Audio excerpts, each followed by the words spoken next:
누가복음 19장 1절에서 10절 말씀까지 이제 제가 봉독을 합니다. 예수께서 여리고로 들어가 지나가시더라. 삭개오라 이름하는 자가 있으니 세리장이요 또한 부자라. 그가 예수께서 어떠한 사람인가 하여 보고자 하되 키가 작고 사람이 많아 할 수 없어 앞으로 달려가서 보기 위하여 돌 무화과 나무에 올라가니 이는 예수께서 그리로 지나가시게 됨이러라. 예수께서 그곳에 이르사 쳐다보시고 이르시되 삭개오야 속히 내려오라.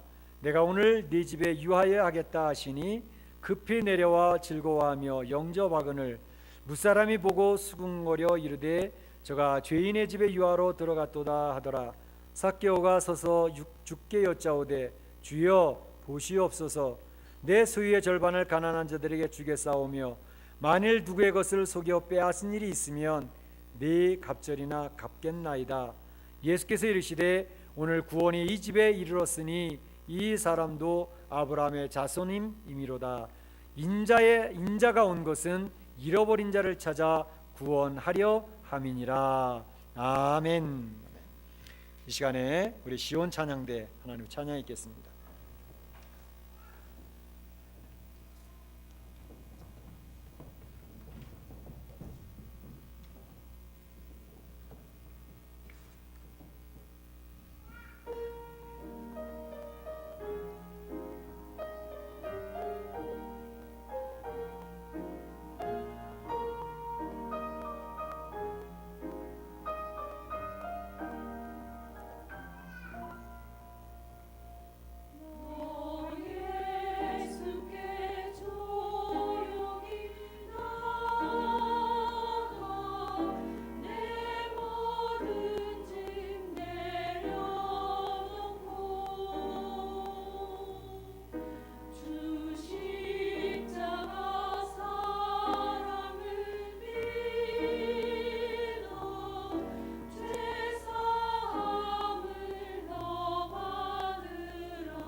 아멘. 아, 제가 살던 LA에는요, 특별히 코리아타운 지역에는 나이 많으신 분들이 굉장히 많습니다.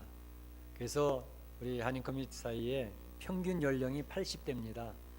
그래서 교회마다 보면 머리 희신 분들이 쭉 앉아 계셔요. 그리고 한 70대 정도 되시는 분은 명함도 못 내밉니다. 제일 막내예요. 그래서 막내 취급받기 때문에 거기서는 80이 넘어야 이제 조금 이야기를 하시기 하고, 90 넘으신 분들도 많으니까는요.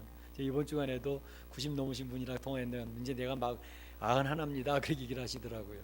그런데 나이가 많으시다 보니까 이제 이게 코리아타운 이렇게 걸어 다니시다 길을 잃어버리시는 분들이 종종 생깁니다. 그래서 이제 한인회에서도 노인들 명찰 만들어 드리기 운동도 해서 노인들에게 이렇게 명찰을 만들어서 가지고 다니시다가 혹시 잊어버리면 폴리스들이 그 명찰을 보고 집을 찾아주시기도 하고 전화 걸어서 이제 연결하기도 하고 그런 일들이 있거든요. 근데 종종 이제 나이가 많으신 분들이 많다 보니까 치매에 걸리는 분들이 종종 많이 있습니다. 그래서 이제 양로 시설에 가서 계시는 분들이 굉장히 많고 그러는데, 지난번에 제가 LA 갔다 오면서도 좀 안타까운 소식을 들었던 것은 저희 교회도 출석하셨던 권사님, 그리고 남편은 장로님이었는데 그만 이렇게 치매가 이제 왔더라고요. 그래서 양로 시설에 계셨는데 그분이 양로 시설을 이렇게 빠져나가가지고 사람이 잊어버리게 된 거예요. 가출한 것이죠. 근데 그 권사님은 나이도 많지 않으셨어요. 44년생이니까 70이에요. 그런데 치매가 오셨더라고요. 그래서 그 남편이 막 폴리스한테 연락하고 막 정신없이 막 찾아다니고 그런 안타까운 상황을 보게 됐는데요. 잃어버린 자를 찾아다니는 그 찾는 사람의 그 안타까움, 정말 말할 수 없지요. 저도 우리 어린아이 둘째를 어렸을 때 한번 잊어버렸다가 찾느라고 정신이 없었던 적이 있었는데, 잃어버린 자를 찾는다는 것은 그 마음은, 그 안타까움은 이루 말할 수가 없습니다. 그런데 오늘 본문에 보게 되면 잃어버린 자를 찾아오셨다라고 선언하시는 분이 계십니다. 도대체 누구를 잃어버렸던 것이며, 잃어버렸던 사람은 누구고, 또 잊어버린 자를 찾아오신 분은 누구고, 또 그 잃어버린 자를 찾았을 때는 어떤 일들이 벌어졌는가 하는 것들에 대해서 우리가 말씀을 나누면서 오늘 이 시간 우리에게 메시지 주시는 하나님의 음성을 듣고 싶습니다. 오늘 먼저 잃어버렸던 자가 누군가 하는 걸 생각해 보면 오늘 본문에 정확하게 그 이름이 나와 있습니다. 삭개오라고 하는 사람입니다. 삭개오라고 하는 사람, 우리 성도님들이 이미 잘 알고 계시는 분이죠. 그의 직업도 나와 있습니다. 직업은 뭐예요? 세리장이라고 되어 있습니다. 여리고 지역의 세리장. 여리고라고 하는 것은 가나안 땅 들어가는 관문입니다. 그래서 이제 이스라엘 백성들이 이 가나안 땅 들어갈 때 첫 성 여리고성을 또 점령하는 기적적인 역사를 우리가 잘 알고 있죠. 이 여리고성은, 여리고라고 하는 곳은 예루살렘 주변의 위성 도시, 큰 도시입니다. 그 지역에 이제 세리장이었는데, 그 지역은 또 향유를 많이 이렇게 배급하고 공급하는 그런 지역이었기 때문에 이 소득세도 굉장히 많이 나오는 그런 지역입니다. 굉장히 상업이 발달하고 또 많은 이제 재산 형성이 되어진 그런 곳이었기 때문에 바로 이제 삭개오가 그곳의 세리장이었다. 세리장이라고 하는 말은 그 세무서의 최고 우두머리입니다. 그러니까 세무소장이에요. 쉽게 얘기하면. 그러니까 세무소장 역할을 했으니까 이분은 삭개오는 굉장히 경제적으로 아주 윤택한 삶을 살았겠지요. 그러니까 그 가정은 부유했고 뭐 하나 부족함이 없이 살았고, 또 그 정도니까 또 힘도 있지 않았겠습니까? 권세도 있는 그런 삶을 살았습니다. 그런데 안타까운 것은 돈도 있고 권세도 있고 떵떵거리며 살고는 있는데 뭔가 부족한 게 있었습니다. 2%의 부족한 것은, 그래도 그의 마음에는 뭔가 찜찜한 게 있었습니다. 행복하지 않았습니다. 외로웠습니다. 고독했습니다. 왜냐하면 자기는 유대인이면서 사실은 유대인 커뮤니티, 유대인 사회 속에서 그는 늘 손가락질을 받고 사는 그런 사람이 되어졌기 때문에 그렇습니다. 뒤만 돌았으면 유대인들이 뒤에서 수근수근거리고 손가락질하는 것이 느껴졌거든요. 물론 그 앞에서는 쩔쩔맵니다. 힘 있는 자니까. 그러나 그러한 것을 느끼면서 그는 참으로 외롭고 힘들었지요. 그런데 그 안에도 죄책감은 있었습니다. 말씀드렸던 것처럼 유대 사회에서 세리들은 사람 취급을 안 했거든요. 왜냐하면 동족에게 세금을 뜯어서 그것도 착복하는 그러한 사람들이라고 생각을 했기 때문에 부정과 부패와 뇌물이 통하는 사람들 뿐만 아니라 자기 동족을 향해서 그렇게 하니까 매국노 취급을 받는 그러한 상황이니까 이 삭개오가 마음이 편할 리가 없었습니다. 더더군다나 부모님께서 삭개오를 낳았을 때에 그에게 기대하면서 이름을 지어줬는데 그 이름이 삭개오이지 않았습니까? 삭개오, 자카리오스. 그 말은 바로 그 말의 뜻에는 의롭다, 청결하다, 그런 이름의 뜻이 있어요. 그러니까 그 부모님이 이 삭개오를 낳고 난 다음에 그를 향한 마음의 소망은 얘가 의롭게 살기를 원해, 청결하게 살기를 원해. 그래서 하나님 앞에 사랑받고 인정받는 사람으로 잘 자라나 주었으면 그 마음의 소망이 그 이름에 들어가 있는 것이죠. 그러니까 그 이름의 뜻을 알고 있는 이 삭개오로서는 자신이 바로 그와 같이 매국노 취급을 당하고 부정부패 뇌물을 받는 사람으로 이렇게 취급을 당하니까 그 마음의 죄책감, 또 그 동족 사회에서의 따돌림, 이런 것들에 대해서 굉장히 힘들어했던 사람입니다. 이를테면 자기는 버림받은 자라는 의식이 있었고 잃어버린 자라고 하는 그런 생각 속에서 삶을 살아가고 있었습니다. 참으로 하나님으로부터 떠나 있는 존재가 아닌가라는 그런 생각을 하고 있고, 죄와 허물로 인해서 굉장히 자유를 누리지 못하는 힘들어하는 상황에 있는 사람, 그 사람이 바로 잃어버린 자였습니다. 비단 이 삭개오만 잃어버린 자라고 말할 수 있겠나? 저는 그렇다고 생각하지는 않습니다. 이를테면 참으로 그 마음속에 하나님과의 관계가 소원해져 있고 하나님 앞에 지금 교통이 이루어지지 않고 있다, 하나님과 소통되어져 있지 않고 있다, 내가 하나님의 사랑받는 자인지 잘 모르겠다, 그러고 있다면 바로 우리의 심령도 하나님과의 관계가 이게 소원해져서 멀리 떨어져 있어서 잃어버려진 존재처럼 살아갈 때가 있지 않나, 그런 생각을 해봅니다. 왜냐하면 이 삭개오도 유대인이었기 때문에 그도 보통 일상적으로 하는 1년에 한 번씩 속죄제를 드리고 또 하나님 앞에 제물을 갖다 바치면서 제 죄를 용서해 주시죠 라는 그 제사법에 아주 익숙해져 있던 사람이거든요. 그러니까 그도 하나님의 이름을 부르는 사람이었습니다. 그럼에도 불구하고 하나님의 이름은 부르고 있지만 그의 심령은 하나님으로부터 너무 멀리 떨어져 있는, 그렇게 소외되어 있는 죄의 의식을 가지고 살아가는 사람이었기 때문에 그의 안에는 나는 버려진 존재, 하나님의 사랑을 받지 못하고 있는 존재, 나는 잃어버려진 존재가 아닌가, 그런 생각을 할 수 있었다는 것이죠.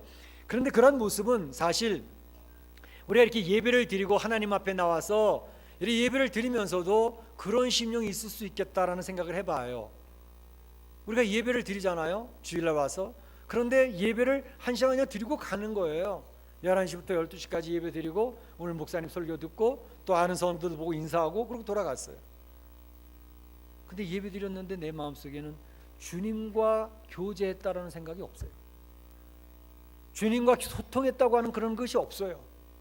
그냥 오늘 예배 시간에 참여했다 가는구나, 그러니까 예배를 구경하고 간 건가? 그런 생각이 들 정도로 주님과의 아무런 소통이 없이 돌아간단 말이죠. 이 예배에는 지금 예수님이 임재하십니다. 성령님을 통하여 우리의 마음을 녹화하고 계시는 그 예수님을 만나고 그 예수님의 음성을 들으면서 예수님이 연약해서 쓰러져 있는 나를 품어주시고 죄악에 물들었던 나의 모습을 그리스도의 보혈로 덮으시며 흰옷으로 갈아입혀 주셨기 때문에 그 주님의 은혜를 감격해서 하나님 앞에 이제 목청 높여 찬양을 드리고 영광을 돌리는 것이 예배의 본질이거든요. 근데 예배를 드리는데 그냥 오늘 목사님 설교가 좀 은혜롭네, 오늘은 목사 설교가 하나도 귀에 안 들어와, 그것만 남고 돌아갔다면 이 예배가 주님과 교통함이 없단 말이에요. 예수님의 영광을 볼 수가 없었단 말이죠. 하나님의 임재가 느껴지지 않았단 말이죠. 무슨 예배냐 말이에요. 그렇다면 나의 심령이 하나님과 너무 멀리 있구나, 살아계신 하나님, 참조신 그 하나님을 내가 전혀 모르고 지나가고 있구나. 그렇다면 나는 역시 삭개와 같이 하나님의 이름을 부르지만 주님과 멀리 떨어져 있는 잃어버린 존재는 아닌가, 항상 한번 체크해볼 필요가 있다는 얘기죠. 그런데 오늘 바로 이 잃어버린 자를 찾아오신 분이 계셨습니다.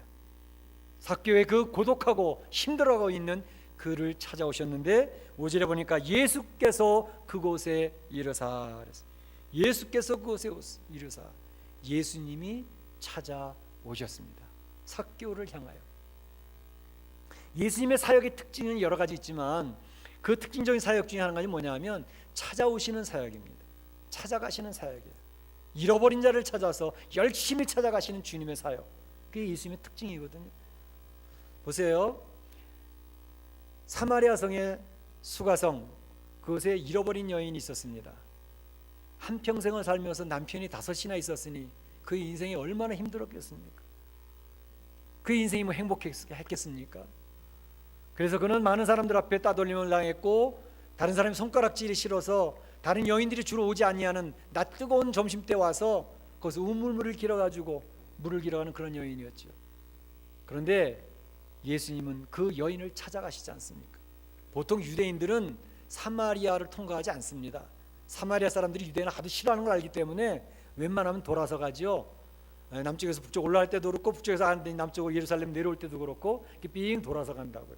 근데 예수님이 일부러 사마리아를 통과하시면서 수가성에 그 여인이 나타나는 현장에 예수님이 찾아가시지 않습니까? 그 여인과 상담하고 계시지 않습니까? 찾아가시는 예수님. 병이 들어서 죽었던 나사로, 그래서 그 자매들이 울고 있고 많은 주변의 이웃들이 울고 있는 그 자리에 찾아가셔서 예수님이 같이 울어주시는 그분, 찾아가시는 예수님, 그 예수님 찾아오신단 말이에요. 바로 예수님은 그 높은 하늘 보좌를 버리시고 이 땅에 내려오셔서 죄인을 찾아오시지 않았습니까? 그리고 기꺼이 십자가에 달리셔서 죄인들을 위해 희생해 주시는 그 예수님, 그 예수님이 지금 우리를 찾아오고 계시는 것입니다. 예수님이 찾아오시는 그 대상들은 누구냐? 말씀 보게 되면 예수님이 찾으시는 대상은 의인들이 아니었습니다. 죄인들을 찾으십니다. 부자가 아니라 가난한 자들을 찾으십니다. 심령이 가난한 자들을 찾으십니다. 고독한 자, 문제 해결을 받지 못해서 인생을 힘들게 쩔쩔매고 있는 자를 예수님이 찾아오셔서 예수님이 상담해 주시고 위로해 주시고 격려해 주시고 힘을 돋워 주시는 분인 것을 볼 수가 있습니다. 의인인 체 하면서 남을 정죄하고 있고 너 왜 그따위로 살아? 좀 똑바로 살지, 이렇게 이야기하는 사람은 예수님은 가까이 하지 않으셨습니다. 대표적인 사람들이 바리새인들 아니었습니까? 우리는 율법을 이와 같이 잘 지키고 있는데 너희들은 왜 이렇게 하나님 말씀 안 지키고 사냐? 그렇게 하는 사람은 예수님은 가까이 하시지 않았습니다. 이제까지 살펴봤던 설교의 내용처럼 바리새인이 세리를 바라보면서 저는 제 세리와 같이 살지 않았습니다. 하나님 율법대로 얼마나 금식도 열심히 하고 기도도 열심히 하고 하나님 말씀 묵상하면서 얼마나 열심히 살았는데요. 예수님이 그래, 근데 너는 의인이 아니야, 그렇게 말씀하시지 않습니까? 예수님이 관심을 두시고 찾아오는 사람은 어쩔 줄 몰라서 쩔쩔매고 있는 죄인, 무릎 꿇고 그저 기도도 못하고 눈물 흘리고 있는 그 죄인을 어깨를 두드리시면서 내가 그렇게 가난한 심령을 가지고 주님을 바라보니 내가 너의 안타까움과 너를 위로하기를 원하노라. 주님으로 찾아오시는 것이죠. 의인을 찾아오시지 않는 이유는 뭐냐면 의인이 없거든요. 근데 착각에 빠지는 거죠. 내가 신앙생활 잘하니까 열심히 교회 출석하고 11조도 열심히 잘 내고 여러 가지 봉사를 많이 하니까 나 정도면 그래도 이렇게 모범적인 신앙인 아닌가, 그렇게 생각하면 마음이 이미 자기 의로 가득 찼기 때문에 더 이상 주의 음성이 안 들립니다. 더 이상 주님이 필요하지 않습니다. 그러나 심령이 가난해지면 그렇게 열심히 교회 출석도 열심히 하고 11조도 열심히 내고 헌금생활도 열심히 하고 봉사도 열심히 하는데 그 마음이 비워져서 하나님, 저는 그래도 죄인입니다. 아직까지도 너무너무 부족합니다. 어떻게 하여야 주님이 원하시는 그러한 사람이 될 수가 있겠습니까? 그리고 엎드리고 심령이 가난해진 그 심령에게는 주님이 찾아오셔서 너희 수고를 내가 안다. 네가 나를 쳐다보고 나의 도움을 구하니 내가 너를 도와줄게. 그리고 주님이 찾아오시는 거거든요. 주님이 찾아가시는 대상은 항상 그 심령이 가난한 자를 찾아가시지 자기 의로 가득 찬 자는 주님이 거들떠보지도 않습니다. 그의 기도를 들으시겠습니까? 안 들어주셔요. 그러나 주 앞에 엎드려 울고 있는 그 심령, 주의 도움을 구합니다 부르짖고 그 심령에게는 언제든지 어떤 죄라도 어떤 환경에서라도 그를 돕기를 원하시는 주님인 것을 볼 수가 있는 것이죠. 근데 주님을 찾아오시는 예수님의 만나는 비결은 뭘까? 어떻게 그럼 예수님을 만났을까? 오늘 삭개오가 어떻게 예수님을 만났을까? 그냥 만나면 좋고 안 만나면 할 수 없고 삭개오는 그렇게 하지 않았습니다. 예수님을 내가 꼭 만나야 돼. 주님을 만나고 싶어. 그 주님을 만나고자 하는 간절함이 있었습니다. 간구가 있었습니다. 오늘 이 예배 시간에 참여하신 우리 성도들이 그냥 오늘 예배 왔는데 은혜가 되면 다행이고 안 되면 할 수 없고, 아니지요. 목사님의 설교가 귀에 안 들어와도 난 오늘 주님을 만나야 돼. 주님의 영광을 봐야 돼. 주님이 나에게 찾아오시는 그 음성을 나는 들어야 되고, 주님이 나를 타치하시는 그 나를, 내 심령을 타치하시는 그걸 내가 알고 가야지. 주님을 향한 그 간절함이 있으면 주님의 외면하시는 법이 없습니다. 주님이 여러분의 마음을 타치하실 거거든요. 사실은 삭개오가 주님 만나기를 원했는데 주님은 만나지 못하게 하는 상황들이 생겼어요. 그게 뭐예요? 첫째는 인해 장막입니다. 예수님은 그 당시에 인기맨이었거든요. 예수님의 전하시는 말씀도 대단했고, 예수님은 병자도 고쳐주시고 또 가난한 자를 위로하셨기 때문에 예수님의 인기는 하늘을 찔렀습니다. 많은 사람들이 를 따라다녔죠. 여리고에 예수님이 들어오셨을 때 많은 사람이 예수님을 둘러치고 있으니까 갈 수가 없는 거예요. 예수님 보고 싶은데 볼 수가 없는 거예요. 아유, 그냥 포기하고 말자. 다음에 또 한가할 때 만날 때가 있겠지. 그리고 뒤돌아서지 않았다는 것입니다. 더군다나 이렇게 외부적인 장애가 있는 것뿐만 아니라 자기 자체에서도 장애가 있었어요. 장애가 뭐죠? 그는 키가 작아서 예수님을 보고 싶은데 많은 사람이 있어서 볼 수가 없었다. 이렇게 성경이 얘기하고 있죠. 그러니까 자기 자체 안에서도 문제가 있는 거죠. 자기의 탓이 있는 거죠. 그런데 그걸 극복하지 않습니까? 지난번에 설교 말씀드리면서 바디메오 얘기를 말씀드렸던 것처럼 많은 사람이 소리 지르면서 거지 주제에 뭐 이렇게 소리를 지르며 예수님을 만나려고 그래? 관도 조용히 해, 시끄러워 죽겠어. 그런 사람들이 저지할수록 바디메오는 더욱더 큰 소리를 질러 다윗의 자손 예수여, 나를 불쌍히 여겨 주소서. 그러 나가지 않습니까? 그의 아내 마음에 장애도 있었어요. 아유, 그래, 맞아. 저 사람 말들처럼 내가 거지 주제에 자존감이 형편없이 낮아져 있는 상태. 다른 사람은 혹시 기억할지 몰라도 나를 기억하실라나? 그냥 모른 척하고 지나가실 거야. 그런데 그 자기의 낮아져 있는 자존감 극복하고 이러네. 그래, 나 거지는 맞지만 주님 만나야 돼. 주님 만나주어야 주님 안에서 해결받을 수 있지.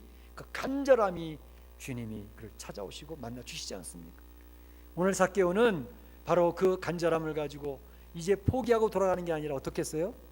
둘레 보니까 그 당시 여리고에 많이 있었던 뽕나무, 옛날 성경에는 뽕나무로 되어 있지만 새로 나온 성경에는 돌 무화과나무라 되어 있어요.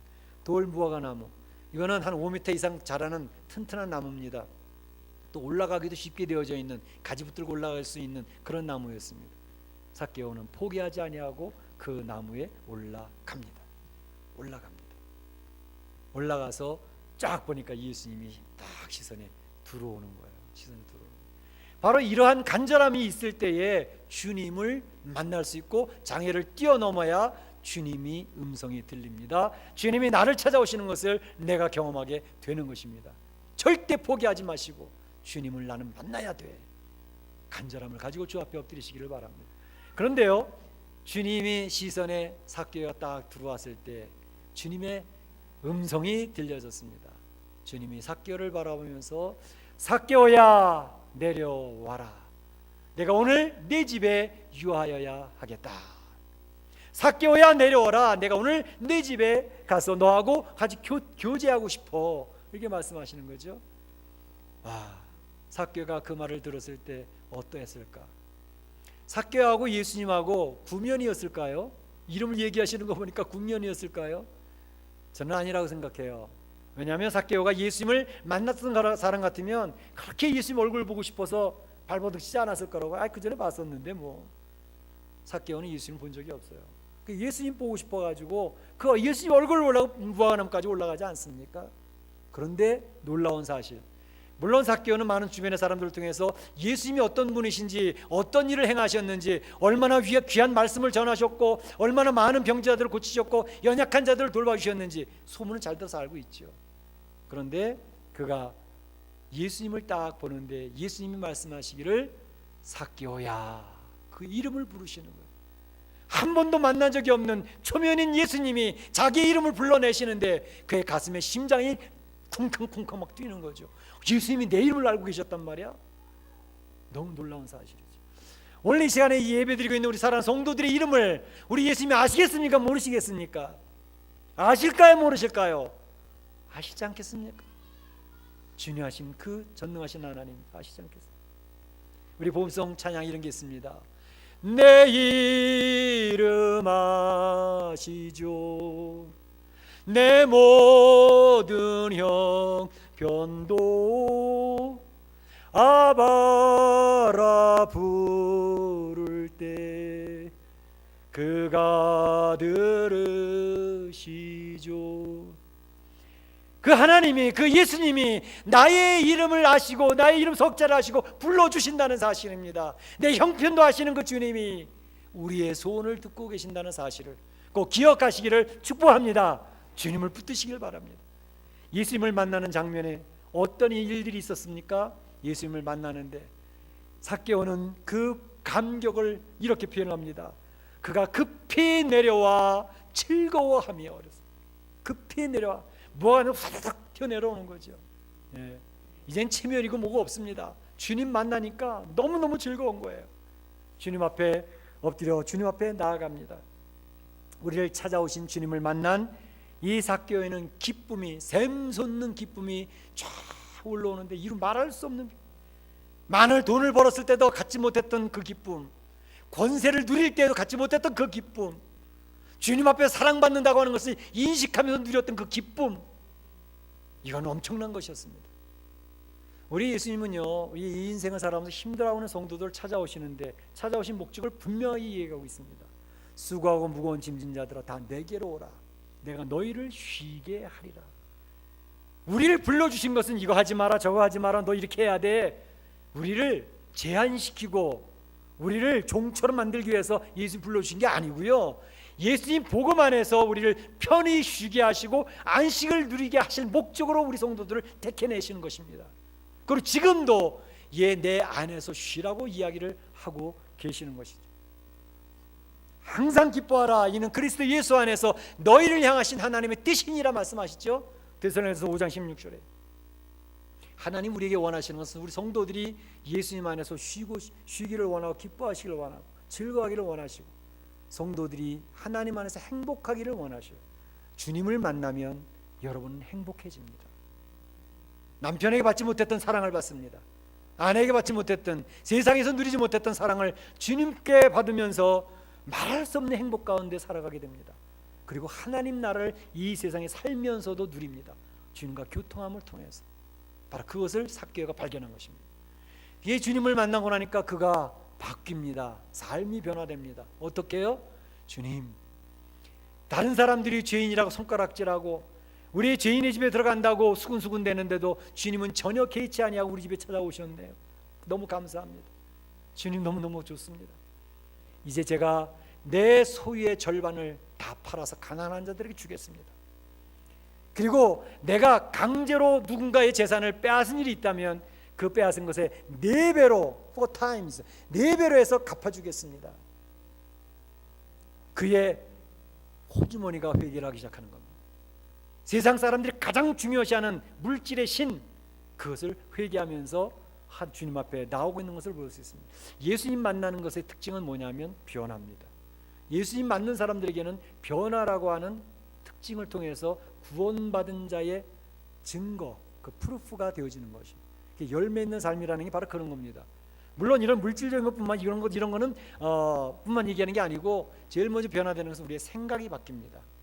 생각, 그리고 가치관이 바뀝니다. 우리는 세상적인 가치관으로 딱 채워져 있는 사람들이지만 예수님을 만나면 그 가치관이 성경적인 가치관으로 완전히 변화가 됩니다.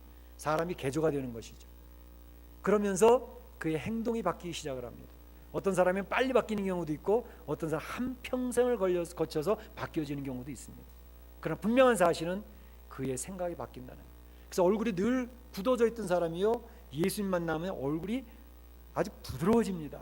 굳어져 있던 얼굴이 편안함으로 바뀝니다. 그 예수님 만나고 있는 건강한 상태를 유지하고 있는 사람에서 발견되는 얼굴이에요. 그렇기 때문에 예수님 만나기 전에는 그늘이 있어요. 우울함이 있어요. 말하는 것이 부정적이고 비관적입니다. 근데 예수님 만나고 나면 어떤 변화가 나타나냐면 그의 삶의 분위기가 밝아집니다. 그리고 그의 마음속에 기쁨이 샘솟고 있습니다. 그리고 그의 말하는 말은 이제 긍정적인 말로 끝이 납니다. 아, 나는 부족하지만 내가 이런 실수를 했거든, 이런 죄도 범했거든, 근데 주님이 그냥 용서해 주신대, 그러니까 감사하지. 우리 가정이 어렵거든, 우리 사업이 잘 안 풀리거든, 근데 전능하신 하나님이 계시잖아, 그분이 풀어주실 거야. 시간이 문제지. 말이 긍정적입니다. 우리 교회에 여러 가지 어려운 문제가 있거든, 근데 걱정할 필요가 없는 것은 우리 하나님이 우리 교회 주인이시잖아. 우리 예배에 성령님이 주인이 되셔서 이 예배를 이끌어주고 계시잖아. 그러니까 이게 말이 긍정적으로 바뀌어요. 그래서 제가 재직 세미나 할 때도 교회 리더들의 말은 항상 긍정적이다 이렇게 말씀합니다. 만약 부정적인 말을 하기 시작하면 하나님이 쏙 뽑아서 뒤로 빼놓습니다. 다시 건강해질 때까지. 그래서 다시 긍정적인 얘기를 하면 다시 앞으로 세워서 리더 역할을 하게 하십니다. 그 똑같아요. 그러니까 예수님을 만나면 이런 변화가 생기는 것이죠. 그 예수님 만나면서 어떤 마음이 생기느냐 하면, 아, 나 예수님 앞에 귀여움받고 싶어. 예수님 마음에 드는 사람이 되고 싶어. 다윗에게 내 마음에 합한 자라고 얘기했던 것처럼 어떻게 하면 예수님 마음에, 우리 하나님 마음에 드는 사람으로 살아갈까? 예수님이 나를 향해서 하고 싶어하는 건 무엇일까? 그런 질문을 하나님 앞에 하기 시작을 합니다. 예수님, 제가 할 수 있는 거, 주님 저를 통해서 하고 싶어 하시는 일이 뭐예요? 그거 발견하고 싶고 그거 하고 싶어요. 이 얘기를 하는 것이죠. 주님이 우리 성도들에게 맡겨진 귀한 큰 사명이 있습니다. 그건 뭐예요? 인자에 온 것은 잃어버린 자를 찾아 구원하려 함이니라. 이것이 인생, 예수님이 오신 목적이고요, 예수님을 뽑아내신 목적이기도 합니다. 교회를 세우신 목적이기도 합니다. 왜냐하면 참 좋으신 예수님을 만나고 나니까 예수님 만나지 못해서 신음하고 있는 많은 사람이 그 예수님을 알려주고 싶어요. 중매쟁이가 되고 싶어요. 그러니까 나를 잃어버린 나를 찾아오셨던 그 예수님, 나도 이제는 주님이 주신 그 복음을 들고 잃어버린 자를 찾아가고 싶어하는 열망이 생기는 것입니다. 내가 좋은 예수님 만났는데요, 그 예수님을 이야기하고 싶은데요, 그래서 그분도 예수님 안에 행복하기를 원하는데요, 그건 증거를 하고 싶어하는 열망이 생기게 되는 것이죠. 그럼 그 인생은 가치가 달라집니다. 의미가 달라집니다. 하나님이 사용하시는 인생이 되는 것입니다. 사랑하는 성도 여러분, 우리 사랑하는 성도들이 이와 같이 멋진 인생을 사셨으면 좋겠습니다. 그렇게 되시기를 축원합니다. 오늘도 이 빈자리가 많아요. 뒤에서 보면 잘 안 보이는데 앞에서 보면 빈자리가 텅 보입니다. 잃어버린 자를 찾아서 이 자리에 채울 수 있는 사명감으로 불타시기를 주의 이름으로 축복합니다. 축복합니다. 예수님 너무너무 좋으신 분이에요. 나도 그분 만나고 다른 모르는 사람에도 그분을 소개할 수 있는 그런 성도들이 다 되시기를 주의 이름으로 축원합니다. 이 시간에 조용히 한번 기도하시기를 원합니다. 삭개오를 찾아오신 예수님, 나를 찾아오십니다. 주 안에서 쉬게 하시기를 원하시는 주님, 그분을 나도 만나고 그분을 소개할 수 있는 삶이 될 수 있게 해달라고 다 같이 한 목소리로 기도하겠습니다. 조용히 기도하시기를 바랍니다. 사랑의 하나님 아버지, 감사합니다. 오늘 이 시간에 삭개오를 찾아오신 그 예수님을 만나기를 원합니다. 그 예수님, 참 좋으신 예수님을 경험하기를 원합니다. 그 예수님을 만나고 기쁨과 행복하고 하나님 나라를 누리는 삶을 살 수 있게 해주시옵소서. 뿐만 아니라 나도 예수님을 소개하는, 증거하고 간증하는 주님의 교회를 채우는 귀한 사명으로 살 수 있도록 도와주시옵소서. 다 같이 일어나셔서 날 구원하신 주 감사, 하나님 앞에 찬양 올리시길 바랍니다.